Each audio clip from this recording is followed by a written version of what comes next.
ठाणे महानगरपालिका क्षेत्रात पर्यावरणपूरक होळी साजरी करण्याकरिता एकल वापराच्या प्लास्टिकच्या विरोधात कारवाई सुरू करण्यात आली आहे।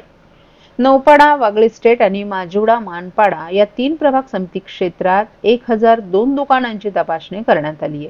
यामध्ये 78 किलो प्लास्टिक जप्त करण्यात आलं असून 27,500 रुपयांचा दंड वसूल करण्यात आलाय।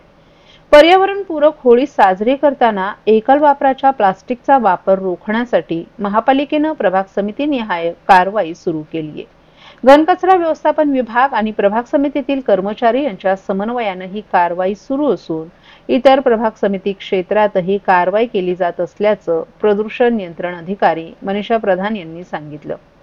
दरम्यान 1 एप्रिल 2024 ते 6 मार्च 2025 या काळात महाराष्ट्र प्रदूषण नियंत्रण मंडळ आणि ठाणे महानगरपालिकेच्या प्रदूषण नियंत्रण कक्षाचे प्रतिनिधी यांनी एकल वापराच्या प्लास्टिकच्या बंदीबाबत मोहीम हाती घेतली आहे। त्यात एकूण 4180 आस्थापनांना भेट दिली। त्यातून एकूण 2139 किलो प्लास्टिक जप्त करण्यात आले, तर दंडापोटी 13,56,600 रुपयेही वसूल करण्यात आले आहेत। माहितीच्या अधिकारात मिळालेल्या माहितीनुसार ठाणे शहरातील पोलीस ठाण्यांमध्ये सुप्रीम कोर्टाच्या 2020च्या आदेशानुसार अद्याप पूर्णतः सीसीटीव्ही आणि ऑडिओ रेकॉर्डिंग प्रणाली बसवण्यात आली नाही। कोर्टाने स्पष्ट आदेश दिले असतानाही पोलीस विभागाने या आदेशाची अंमलबजावणी केली नसल्याचं समोर आले। ठाण्यातील 35 पोलीस ठाण्यांमध्ये केवळ 357 सीसीटीव्ही कॅमेरे बसवले आहेत। अनेक ठिकाणी प्रत्येकी फक्त 10 ते 15 कॅमेरेच कार्यरत आहेत, तर कोणत्याही पोलीस ठाण्यात ऑडिओ रेकॉर्डिंग प्रणाली बसवण्यात आली नाही। यामुळे पोलीस ठाण्यातील कामकाज आणि नागरिकांच्या तक्रारींच्या नोंदीबाबत पारदर्शकता नसल्याचं समोर आले। अनेक नागरिकांनी पोलीस अधिकाऱ्यांच्या उद्धट वर्तनाच्या तक्रारी केल्यात। सीसीटीव्ही आणि ऑडिओ रेकॉर्डिंग अभावी पोलीस ठाण्यांमध्ये होणाऱ्या गैरप्रकारांची नोंद घेतली जात नाही, ज्यामुळे दोषींवर कारवाई करणं कठीण होतंय। सामाजिक कार्यकर्त्यांनी त्वरित सुधारणा करण्याची मागणी केली आहे, अन्यथा या संदर्भात न्यायालयात जनहित याचिका दाखल करण्याचा इशाराही देण्यात आलाय। पोलीस स्टेशन मध्ये मी तुम्हाला म्हटलं ना, आता असं काही हे आकडेवारी दिलेले नाहीये, फक्त टॉयलेट आणि बाथरूम सोडून प्रत्येक जागेवर कॅमेरा, म्हणजे पोलीस स्टेशन जर मोठं असेल तर जास्त कॅमेरा लागत असेल असं त्यांनी ऑर्डर मध्ये दिलेलं आहे। आणि त्याच्यामध्ये स्पष्ट म्हटलेलं आहे की बॅकअप लाईटचं सिस्टम असलं पाहिजे। आणि त्याच पद्धतीने जर समजा त्यांनी असं सांगितलं की बाबा माझा कॅमेरा बंद होतं किंवा तिथे ऑडिओ रेकॉर्डिंग नाहीये, तर जो पोलीस अधिकारी आहे, इन्चार्ज आहे, त्याच्यावरती कारवाई होईल असं पण ऑर्डर मध्ये सुप्रीम कोर्टाने म्हटलेलं आहे। अनेकदा सांगितलं जातं की सुप्रीम कोर्टाने जरी आदेश असली तरी बजेट दिली जातं। हा, तर जर असं कारण जरी दिलं ना, तर त्याच्यामध्ये सुप्रीम कोर्टाने जर वारंवार त्यांना टाइम लिमिट आणि हे दिलेले आहेत। आणि हा 2020चा आहे, 2022 मध्ये पण त्यांनी एक्सटेन्शन दिलं होतं। पण आता जरी ते करत नसेल तर सुप्रीम कोर्टाने किंवा इथं हायकोर्टाने म्हटलेलं आहे की बाबा जो अधिकारी असेल ना तो रेस्पॉन्सिबल असेल त्याच्यामध्ये। या संदर्भात तुम्ही ठाणे आयुक्तांशी काही संपर्क पत्रव्यवहार केला आहे का? मी आता पत्रव्यवहार करणार आहे या संदर्भात, मी त्यांना मीटिंग करणार आहे, कारण हे माहिती अधिकार आम्ही गेल्या वर्षभरात काढत होतो आणि त्यांना या संदर्भात मी प्रत्यक्षात भेटून बोलणं केलेलं आहे। पण असं ऑफिशियल आम्ही या सगळ्या गोष्टी आता सुरुवात केलेली नाहीये, लोकांपर्यंत हे पोहोचवतोय। आता पुढच्या आठवड्यात आम्ही हे सगळं ऑफिशियल डॉक्युमेंटेशन आम्ही करणार आहे। महाराष्ट्रातील भगिनींना आधार देणारी राज्य शासनाची मुख्यमंत्री माझी लाडकी बहीण योजना, या योजनेअंतर्गत अल्प उत्पन्न गटातील 21 ते 65 वयोगटाच्या भगिनींना मिळणार दरमहा 1500 रुपयांची मदत। अर्ज करण्यासाठी 31 ऑगस्ट 2024 पर्यंत मुदतवाढ। कुटुंबाचं वार्षिक उत्पन्न 2.5 लाख रुपयांपेक्षा कमी असलेल्या महिला पात्र। कुटुंबाकडे पिवळं किंवा केशरी रेशन कार्ड असल्यास उत्पन्नाचा दाखला आवश्यक नाही। पांढरं रेशन कार्ड असेल किंवा रेशन कार्ड नसेल तर कुटुंबाचं वार्षिक उत्पन्न 2.5 लाखांपेक्षा कमी असल्याचा दाखला आवश्यक। योजनेसाठीचा ऑनलाईन अर्ज नारी शक्ती दूत ॲप वरून किंवा पोर्टलवर भरता येईल। ज्या भगिनींना ऑनलाईन अर्ज भरता येत नसेल त्यांच्यासाठी अंगणवाडी, ग्रामपंचायत, वॉर्ड ऑफिस, सेतू सुविधा केंद्रामध्ये किंवा आशाताई बचत गटाच्या CRP यांची मदत उपलब्ध। आता आपल्याला अभिमानाने म्हणता येईल, सुखी आणि सुरक्षित आहे माझी लाडकी बहीण।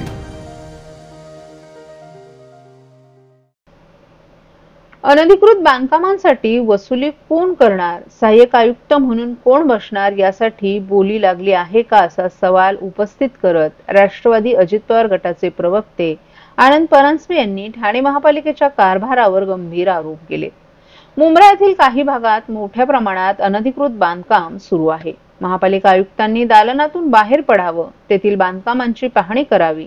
महापालिकेच्या अधिकाऱ्यांमध्ये वसुलीसाठी स्पर्धा लागली असून मुख्यमंत्री देवेंद्र फडणवीस यांनी मंत्र्यांचे ओएसडी नेमताना साफसफाई केली, त्याप्रमाणे महापालिकेचे अधिकारी नेमतानाही साफसफाई करावी अशी मागणी देखील परांजपे यांनी केली आहे.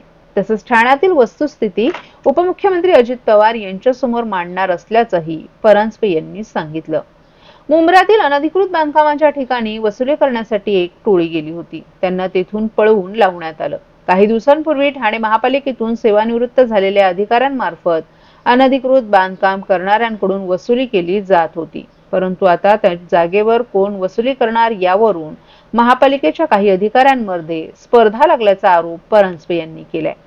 महापालिकेचे अनेक अधिकारी अनेक वर्ष एकाच खात्यात अधिकारी राहत असून त्यांच्या बदल्या का केल्या जात नाही असा सवालही त्यांनी उपस्थित केलाय. मुंब्रा भागात अनधिकृत बांधकामं होत आहेत. महापालिका आयुक्तांनी दालनातून बाहेर पडून प्रत्यक्ष पाहणी करावी असंही त्यांनी सांगितलं. येत्या आठवड्यात या संदर्भात उपमुख्यमंत्री अजित पवार यांची भेट घेऊन त्यांना याबाबत वस्तुस्थिती सांगितली जाणार असल्याचंही त्यांनी सांगितलं. मुख्यमंत्री देवेंद्र फडणवीस यांनी मंत्र्यांचे ओएसडी नेमताना साफसफाई केली, त्याप्रमाणे महापालिकेचे अधिकारी नेमतानाही साफसफाई करा अशी मागणी देखील परांजपे यांनी केली आहे. खास करून डॉक्टर जितेंद्र आव्हाड यांनी मागच्या अधिवेशनामध्ये तिकडे त्या अधिकाऱ्याच्या वतीने त्यांनीच स्वतः म्हणजे हे विधिमंडळाच्या पटलावर आहे की जसबीर उर्फ बिलाल शेख हा त्या अधिकाऱ्याच्या वतीने वसुली करतो अशा प्रकारचं भाष्य स्वतः त्यांनी केलं होतं. आता मात्र तो त्यांच्या पक्षात गेल्यामुळे तिथे जाऊन फेसबुक लाईव्ह करण्याचं धारिष्ट्य आमदार जितेंद्र आव्हाड दाखवणार नाहीत. पण या अधिवेशनामध्ये देखील त्यांनी जसबीर उर्फ बिलाल शेख आणि ही टोळी जी तिथे खंडणी मागायला अनधिकृत बांधकामांकडनं गेली होती याच्यावर आवाज ते उठवणार का, हा माझा त्यांना प्रश्न आहे. म्हणून आजच्या या पत्रकार परिषदेमध्ये दोन महत्वाचे विषय, ठाण्यामध्ये न उचलला गेलेला कचरा आणि मुंब्र्यामध्ये अनधिकृत बांधकामावर वसुली कोणी करायची यासाठी ठाणे महानगरपालिकेमध्ये लागलेली अधिकाऱ्यांमधली स्पर्धा. मी राज्याचे मुख्यमंत्री माननीय देवेंद्र फडणवीस साहेबांना राष्ट्रवादी काँग्रेस पक्षाच्या वतीने विनंती करतो की जसं मंत्र्यांचे ओएसडी नेमताना आपण साफसफाई केली अशीच साफसफाई ठाणे महानगरपालिकेच्या अधिकाऱ्यांमध्ये करा. अनेक वर्ष तेच अधिकारी त्याच खात्यामध्ये त्याच पदावर वसुली करण्यासाठी आले आहेत का याची देखील चौकशी माननीय मुख्यमंत्री देवेंद्रजी फडणवीस साहेबांनी करावी.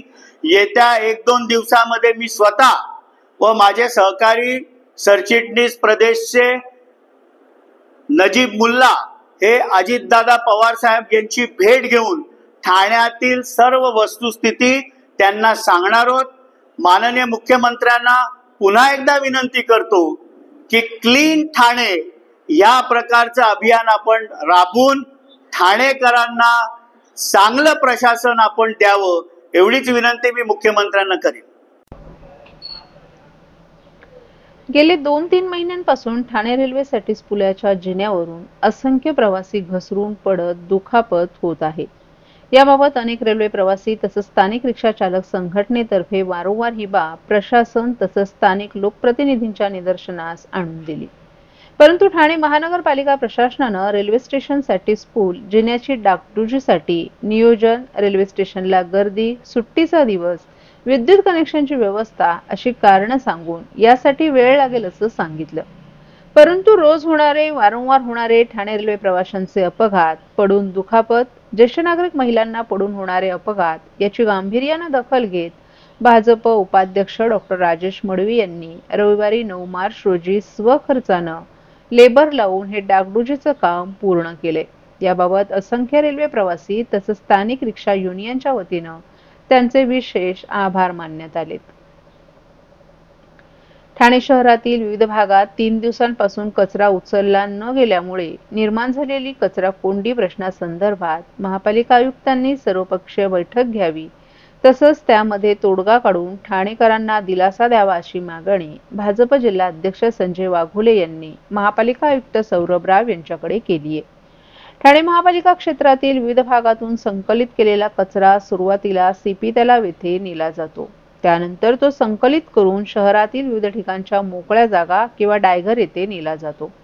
परंतु गेल्या आठवड्यात सीपी तलाव येथील कचऱ्यावर आवश्यक फवारणी न झाल्यामुळे मोठ्या प्रमाणावर दुर्गंधी पसरली होती. त्या ठिकाणी आग लागल्याचा प्रकारही घडला होता. या घटनेनंतर शिवसेनेने केलेल्या आंदोलनात सीपी तलाव येथे कचरा टाकण्यास विरोध दर्शवण्यात आला होता.